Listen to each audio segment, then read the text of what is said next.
اللہ الرحمن الرحیم۔ تم ابھی جس مقام پر ہو وہ اللہ کے منصوبے کا ایک حصہ ہے، اور اس سے گزر کر تمہارے لیے وہ سب ہے جو تم مانگتے ہو۔ حالات کو اللہ کے سپرد کر دو، راستے خود ہی آسان ہو جائیں گے۔ اور جب جب تمہیں کوئی خواہش ناممکن سی لگنے لگے اور تم نا امید ہونے لگو، صبر کرنا مشکل ہو جائے، تو یاد رکھنا جو تمہیں ناممکن لگ رہا ہے وہ اس کے لیے ممکن ہے۔ نا امید نہ ہونا، یہی تو صبر کرنا ہے، یہی تو اس کے کن پر کامل یقین کرنا ہے، یہی تو آزمائش ہے تمہارے صبر کی۔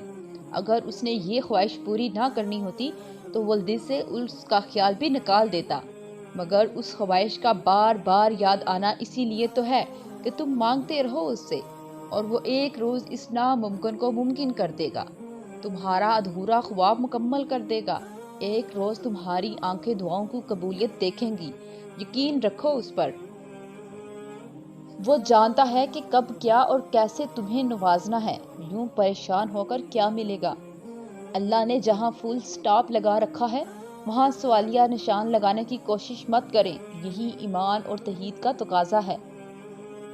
یقیناً وہ وقت بہت ہی قریب ہے جب تمہارا رب تمہیں خوش کرنے میں کوئی کسر نہیں چھوڑے گا، بالکل ویسے ہی جیسے کہ تم نے اس کی رضا کے لیے اپنی خواہشات کو قربان کرتے ہوئے اپنے صبر سے اسے راضی کرنے میں کوئی کسر نہیں چھوڑی۔ اگر آپ دل پھیرنے کی یا آسان لفظوں میں ہدایت کی دعا اپنے لیے کرتے ہیں تو یہ مان لیجئے کہ اللہ آپ کی مسلسل پکار کو سنتا ہے، بس وہ دیکھتا ہے کہ میرا بندہ کب تک اپنی بات پر قائم رہتا ہے۔ مانگا کیجئے، ضرور مانگیے، چاہے دنیاوی ضرورت ہی کیوں نہ ہو، بس مانگیے۔ وہ واحد لا شریک ذات ہے، اپنے بندے کے مانگنے پر خوش ہوتا ہے۔ اپنی حیثیت دیکھ کر نہیں بلکہ رب کی شان دیکھ کر مانگیے، وہ ضرور سنتا ہے اور دعاؤں کو قبولیت کا شرف بھی عطا کرتا ہے۔ حضرت یعقوب علیہ السلام کا کبھی منظر تصور کیا ہے؟ جب حضرت یوسف علیہ السلام کو دیکھا ہوگا تو کیسا محسوس کیا ہوگا؟ جب دعا کو پورا ہوتے دیکھا ہوگا، جب اللہ کے وعدے کو پورا ہوتا دیکھا ہوگا۔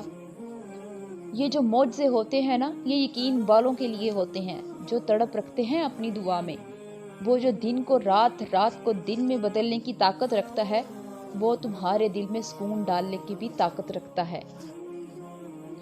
اور ہر کسی کے لیے نعمتیں بھی الگ ہیں، ہر کسی کے لیے آزمائش بھی الگ ہے، ہر کسی کی کہانی الگ ہے اور سبق بھی الگ ہیں۔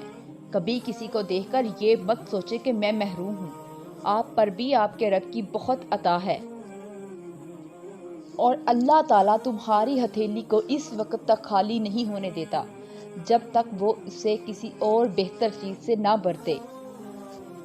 اور قرآن تو بار بار کہتا ہے، نا امید نہ ہو، کمزور نہ پڑو، غمگین نہ ہو۔ تو بس پھر آپ نیت کریں، باقی چھوڑ دیں رب پر کہ وہ قادر ہے ناممکن کو ممکن کرنے پر۔ اگر اس نے راستہ نہ نکالنا ہوتا تو تمہارے یقین کا تسلسل اب تک توڑ چکا ہوتا۔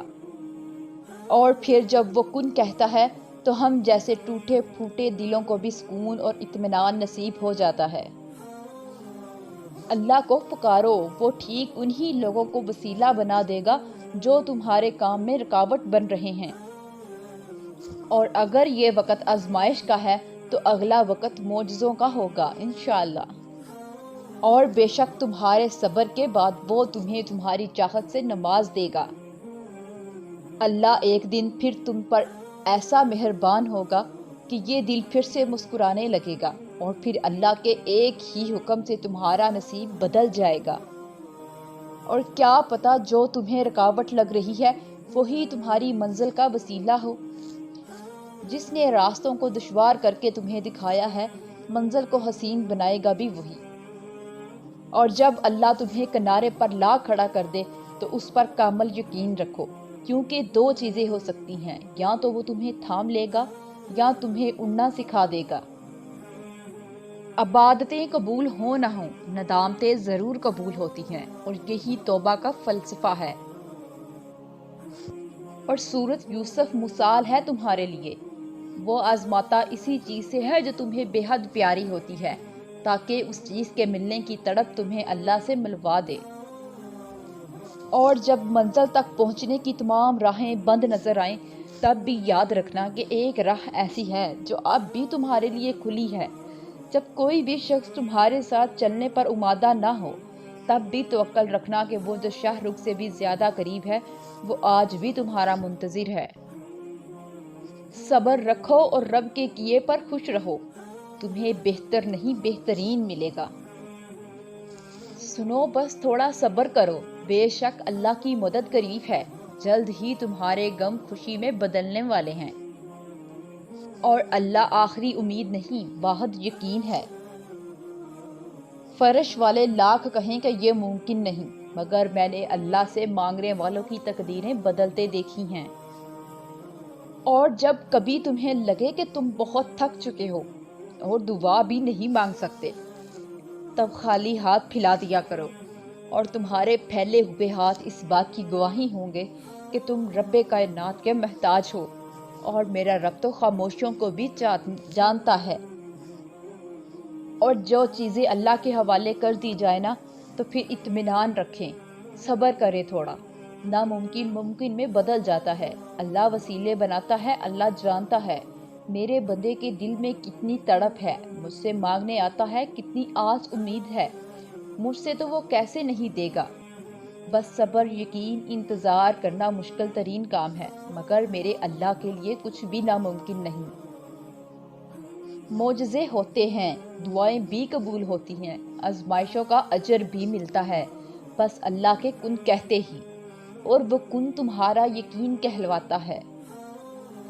اور مجھے یقین ہے کہ ایک دن اللہ تعالیٰ کو میرا صبر اتنا پسند آئے گا کہ وہ میری ہر دعا قبول کرے گا۔ بے شک اللہ تعالیٰ صبر کرنے والوں کے ساتھ ہے۔ اور ناممکن تو تمہارے لیے ہے، اللہ کے لیے تو بس ایک کن کی بات ہے۔ جو اللہ تمہارے لیے چاہتا ہے، کیا تم اس سے بہتر اپنے لیے چاہ سکتے ہو؟ اور اللہ وہ بھی جانتا ہے جو آپ کبھی کسی سے کہہ نہیں سکتے۔ اگر اللہ نے تمہارے دل میں کچھ ڈالا ہے اور تمہیں دعا مانگنے کی توفیق دی ہے تو یقین رکھو نصیب میں بھی وہی ڈالے گا۔ تم مانگ کر تو دیکھو سچے دل سے، وہ تمہاری دنیا نہ بدل دے تو کہنا۔ یہ آزمائش جلد ختم ہو جائے گی، تمہاری دعائیں قبول کر لی جائیں گی۔ وہ دن دور نہیں جب تمہارا انشاءاللہ الحمدللہ میں بدل جائے گا۔ بے فکر ہو کر سارے معاملات اس کے حوالے کر دو، وہ سب کچھ سنبھال لے گا، تم بس اس پر یقین رکھو۔ اور جب درد کی وجہ سے زبان سے الفاظ بھی نہ نکلے تو بس اللہ سبحانہ تعالیٰ کے سامنے خاموشی سے رو دینا، وہ تو دلوں کے حال تک سے واقف ہے۔ وہ ذات تمہارے الفاظ کی محتاج نہیں، وہ تمہارے ہر اداس لمحے کو سکون میں بدلنے پر قادر ہے، بس وہ چاہتا ہے کہ تم اس سے بات کرتے رہو۔